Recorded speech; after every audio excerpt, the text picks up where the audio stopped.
Dando prosseguimento ao nosso estudo das cartas de Paulo, ainda no capítulo 1, versículo 17, o justo viverá da fé, destacamos dois pontos importantes que requer a nossa atenção. Que antes de tudo, como foi colocado na mensagem psicografada, antes de tudo é necessário ser criatura de Deus em todas as circunstâncias da existência.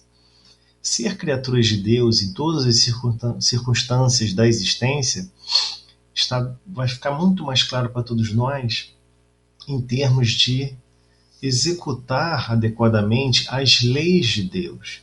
Está em consonância, está uníssono, em conjunto, está executando continuamente, está vibrando em todas as direções que Deus nos coloca, para todas as direções que Deus nos coloca nos nossos destinos.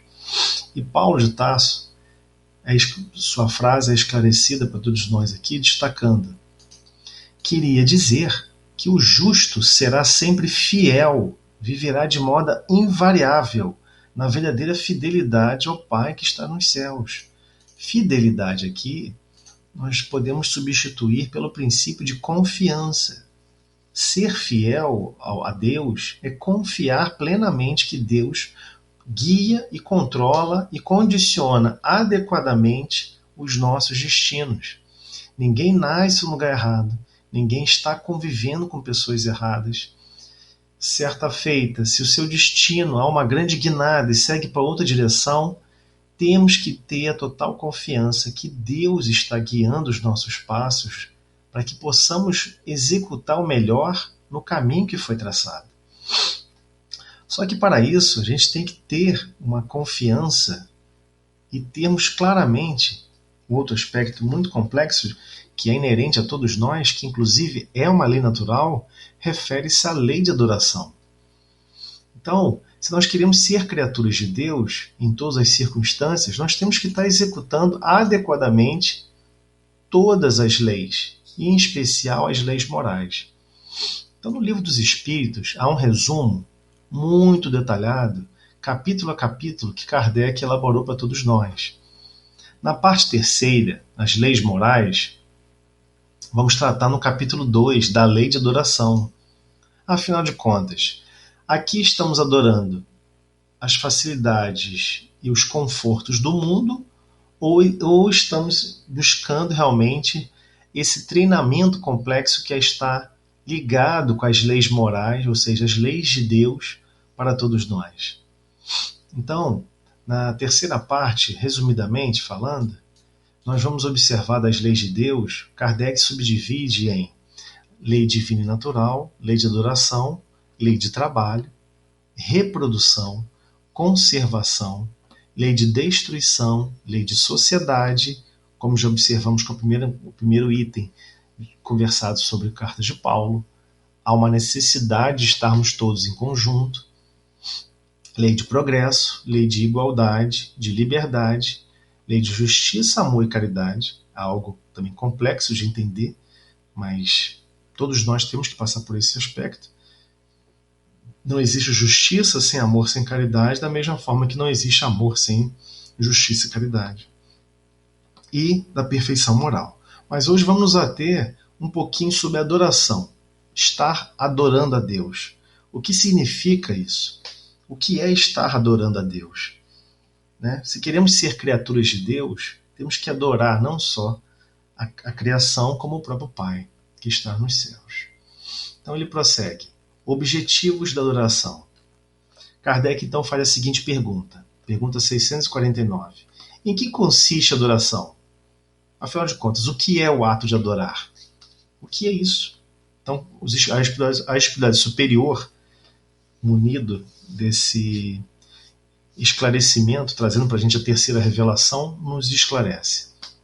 Na elevação do pensamento a Deus, deste, pela adoração, aproxima o homem sua alma. Deste, pela adoração, aproxima o homem sua alma. Então, como que podemos aproximar para com Deus? Elevar o nosso pensamento a Deus. Somos criaturas pensantes, estamos o tempo todo em pensamento, executando a vida em pensamento. Por vezes materializando esse pensamento, efetivamente por palavras e ações, e por vezes mais subjetivamente. Então prossegue aqui na pergunta 650. Kardec então pergunta aos espíritos: origina-se de um sentimento inato a adoração ou é fruto do ensino? Foi porque alguém ensinou religiosamente, passou de família para família, essa sensação, essa necessidade de adoração, ou é um sentimento natural e inato do próprio espírito? E a espiritualidade superior responde: sentimento inato, como da existência de Deus. A consciência da sua fraqueza leva o homem a curvar-se diante daquele que o pode proteger. Esclarece a espiritualidade superior. Prosseguindo. Pergunta 651. Terá havido povos destituídos de todo sentimento de adoração? Existe algum povo que nunca teve sentimento algum de adoração na história da humanidade? E a espiritualidade superior responde: não, que nunca houve povos ateus. Todos compreendem que, acima de tudo, há um ente supremo. Pergunta 652. Poder-se-á considerar a lei natural como a fonte originária da adoração? Ou seja, existe algo intrínseco à lei natural, ligado à lei natural, que nos obriga a adorar? Então ele comenta. A espiritualidade superior responde: a adoração está na lei natural, pois resulta de um sentimento inato do homem, no homem. Por essa razão é que existe entre todos os povos, se bem que sob formas diferentes. Ou seja, mesmo de forma grosseira, esse sentimento está lá, ele está vivo, vívido, em todos os povos, em todos os momentos. Pergunta 653 do Livro dos Espíritos. Precisa de manifestações exteriores à adoração? Requer, se culturalmente, um certo povo, uma certa região, as pessoas faziam certos ornamentos, dizia que aquilo era sagrado. Existe essa necessidade? Há essa necessidade? Então, a espiritualidade superior responde: a adoração verdadeira é do coração. Em todas as vossas ações, em todas as vossas ações, lembrai-vos sempre de que o Senhor tem sobre vós o seu olhar. Ou seja, nós estamos em adoração verdadeira pelo coração quando colocamos nosso coração em tudo que nós fazemos. E temos que, em todas as ações que nós executamos criteriosamente, colocar os nossos sentimentos, exercitar essa bondade em tudo que estamos executando. Desde um simples lavar um prato, com todo o carinho com o prato, com todo o carinho dos processos químicos que foram planejados para poder dissolver e remover a gordura, até o seu uso final. Respeitando aquela matéria, respeitando aquela criação material, não simplesmente porque tem um uso para nós. Então ele prossegue. Uma subpergunta dentro da pergunta 653. Será útil a adoração exterior? Tem alguma utilidade essa adoração exterior? Então ele prossegue. Sim, se não consistir num vão simulacro. Se é só um simulado, está só dissimulando, simulando para alguém ver. Está participando realmente do seu sentimento? Então tem uma importância. É sempre útil dar um bom exemplo, mas os que somente por afetação e amor próprio fazem, desmentindo com o proceder a aparente piedade, mau exemplo dão e não imaginam o mal que causam. Então ele deixa claro para todos nós, se você está executando simplesmente por executar um movimento físico, material, e seu coração não está participando, é simplesmente um simulado para alguém ver, ou seja, por afetação e amor próprio o fazem, somente por amor próprio, não tem o mesmo valor, o mesmo impacto. 654. Tem Deus preferência pelos que o adoram desta ou daquela maneira? Ou seja, Deus prefere mais uns que adoram mais, outros que adoram menos? Existe alguma medida nisso? Há algum balanço, algum critério por Deus? A espiritualidade superior responde: Deus prefere os que o adoram do fundo do coração, com sinceridade, fazendo bem e evitando o mal. Aos que julgam o ralo com cerimônias que os não tornam melhores para os com seus semelhantes.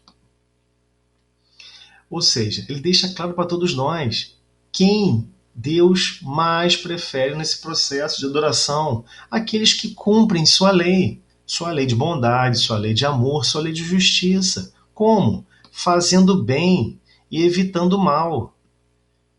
Aos que julgam honrá-lo com cerimônias que os não tornam melhores para com os seus semelhantes. Temos que perceber isso claramente. Temos que buscar estar em prática no bem. Não só evitar o mal, mas estar em prática no bem. Então ele prossegue para todos nós aqui na resposta. Todos os homens são irmãos e filhos de Deus. Né? Não queremos reconhecer Deus, não queremos estar fiel às leis de Deus. Então começa aqui, ó. Todos os homens são irmãos e filhos de Deus. Ele atrai a si todos os que lhe obedecem às leis, qualquer que seja a forma sob que as exprimam. Ou seja, você tem que obedecer todas as leis morais que exprimem a vontade do Pai. A hipocrisia, a hipócrita, aquele cuja piedade se cifra nos atos exteriores. Mau exemplo dá todo aquele cuja adoração é afetada e contradiz o seu procedimento. Não adianta fazer uma beleza, um culto, fazer um ornamento, mas no dia a dia tratamos mal, falamos mal, executamos mal a vontade do Pai de nos irmanarmos, de cumprirmos nossas obrigações para com o próximo, ligados à benevolência para com todos, indulgência para com as imperfeições alheias e perdão das ofensas. Eis aí a verdadeira caridade. Então, se não estamos, não adianta nada sentar, se concentrar, fazer a melhor prece de todos os tempos, se não executarmos a bondade, o perdão, a indulgência, não estamos exatamente obedecendo às suas leis. Então ele prossegue: declaro-vos que somente nos lábios e não na alma tem religião aquele que professa adorar o Cristo, mas que é orgulhoso, invejoso, cioso, duro e implacável para com outrem, ou ambicioso dos bens deste mundo. Vamos observar depois com Kardec a lei do uso dos princípios materiais. Se estamos ambiciosos em ter muito e deixar outros com poucos, isso igualmente não faz sentido para estar nessa busca de se religar ao Pai, nessa busca de estar em conectividade com o Pai. Então precisamos buscar essa conectividade não só nos lábios, mas na alma. Como que vamos ter isso na alma? Não podemos deixar nosso coração ser invadido pelo orgulho, pela inveja, estar ansioso, duro e implacável para com outrem. Porque isso é contrário a estar se ligando ao Pai. Então Deus, que tudo vê, dirá: o que conhece a verdade é 100 vezes mais culpado do mal que faz do que o selvagem ignorante que vive no deserto. E como tal, será tratado no dia da justiça. Se um cego ao passar vos derriba, perdoá-lo-eis. Se for um homem que enxerga perfeitamente bem, queixar-vos-eis, e com razão. Então, ou seja, nós que somos maus, equivocados e torpes, sabemos perceber isso, essa relação com o grau de conhecimento e quão temos que nos dedicarmos a executar melhor, né, cada vez mais, as leis de Deus. Temos que ter cada vez mais consciência e não agir no mal. Não pergunteis, pois, se alguma forma de adoração há que mais convenha, porque que valeria perguntar de se mais agrada a Deus ser adorado num idioma do que no outro. Ainda uma vez vos digo, até ele não chega os cânticos, senão quando passam pela porta do coração. Mesmo cânticos fervorosos, tão animados, tão emocionados, se ele não passa realmente pelo coração, se é só uma encenação, se é só um teatro, infelizmente, isso não alcança a Deus. Eis a explicação da espiritualidade superior. E prossegue então, para todos nós aqui, Kardec pergunta na pergunta 657, uma pergunta muito interessante. Tem perante Deus algum mérito os que se consagram à vida contemplativa, uma vez que nenhum mal fazem e só a Deus pensam? Né? O cara está lá sentado, pensando na criação, pensando na bondade de Deus, como tudo é maravilhoso, não faz mal a ninguém, vive só das condições dele, não tenta maltratar ninguém, enganar ninguém, ou seja, ele não está executando mal. Então, a espiritualidade superior responde: não, porquanto se é certo que não fazem o mal, também o é que não fazem o bem e são inúteis. Ademais, não fazem o bem já é o mal, não fazer o bem já é o mal. Deus quer que o homem pense nele, mas não quer que só nele pense, pois que lhe impôs deveres a cumprir na terra. Ou seja, deixou claro para todos nós, o adorar a Deus é no exercício diário com todas as nossas obrigações, todos os deveres que temos que cumprir na terra. Daí a importância de revisarmos as leis morais no livro dos Espíritos, para deixarmos claro quais são as nossas obrigações, temos um pouco mais de consciência em relação a isso. Fora isso, não há uma ligação completa com Deus, porque não vamos estar realmente seguindo os seus desígnios de amor e paz. Então ele continua: quem passa todo o tempo na meditação e na contemplação nada faz de meritório aos olhos de Deus, porque vive uma vida toda pessoal e inútil à humanidade, e Deus lhe pedirá contas do bem que não houver feito. Então aqui ele deixa claro as situações em que buscamos um princípio de fuga, de não exercitar essas virtudes. Se queremos adquirir bondade, temos que malhar, exercitar a bondade, exercitar a compaixão, exercitar a indulgência. Observarmos o mal, o erro do outro, o equívoco do outro e sermos indulgentes com o outro.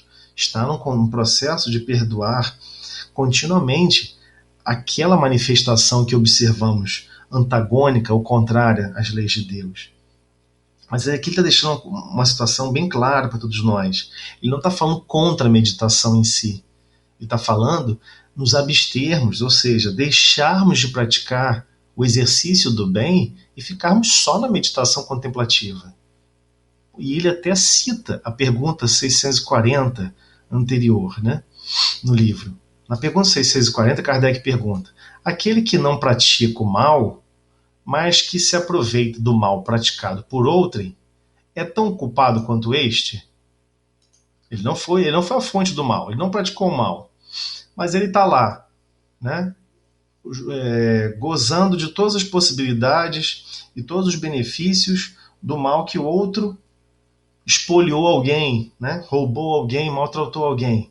Então a resposta dos espíritos é bem clara. É como se houvera praticado. Aproveitar do mal é praticar dele. Talvez não fosse capaz de praticá-lo, mas desde que, achando o feito, dele tira partido. É o que o aprova. É que o aprova. É que o teria praticado, se pudera ou se ousara. Então, essa foi um resumo bem breve sobre o capítulo 2 do Livro dos Espíritos, que nos esclarece, dentro das leis morais, que a lei de adoração é uma lei. Estamos sempre adorando e temos que ter a cautela para não estarmos adorando, por vezes, a outras pessoas equivocadas que um dia podem fracassar. Então é melhor adorarmos adequadamente a Deus. E adorar a Deus significa seguir os seus princípios, os seus desígnios de amor e de paz, cumprindo todas as obrigações para com o próximo. Então, essa obrigação para com Deus se faz necessário para a nossa condição. E temos que estarmos executando essas possibilidades no dia a dia, em todos os momentos. Podemos adorar a toda a criação, mas participando dela ativamente, como nos foi planejado e desenvolvido.